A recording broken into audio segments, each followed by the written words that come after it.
previous lesson that we looked at introduced ratios, and we took statements and turned them into fractional notation. You're going to do the same thing here, but once you get it as a ratio, you're going to, in this lesson, simplify it. And that would take us back to our lessons on reducing or simplifying fractions. There may be one issue that's a little bit new. Let's take a look at number 1. So it says simplify the ratio. Let's write the ratio first as 9/33. Now to simplify it, there would need to be a common factor to 9 and 33, something that goes into both of them. And I hope you see that it's the number 3. So I can divide the top by 3 and the bottom by 3, and I get 3/11. This is another ratio that is equal to the first one. Okay, so I am simplifying or reducing my ratios in this lesson. Let's look at 70 to 80. 70 to 80.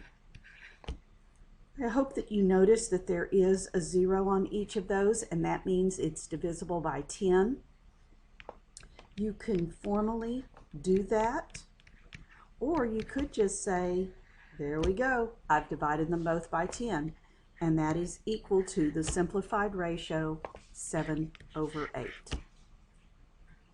Now the next one has something that might be new. It has 9.6 compared to 10.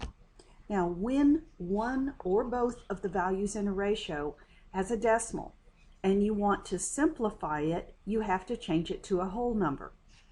9.6 would become a whole number if I moved its decimal point over here.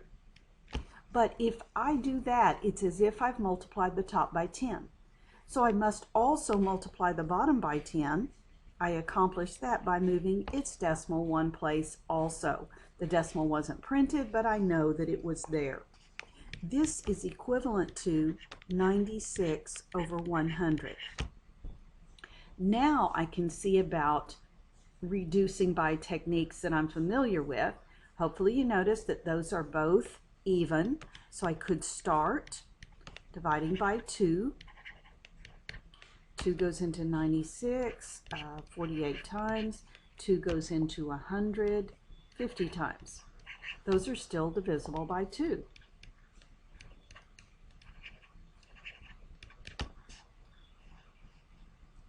Top goes into the top 24 times and into the bottom 25 times. They no longer have a common factor, so I have simplified this completely. And I will just mention that when I divided by 2 and divided by 2 again, if I had been very observant and recognized 4 was the greatest common factor. 4 goes into 26 24 times, and 4 goes into 125 times. I could have saved myself one step if I had recognized that. Let's go on. The next one, the ratio is 25 to 35. I need to simplify that. They both end in 5, which means they're divisible by 5.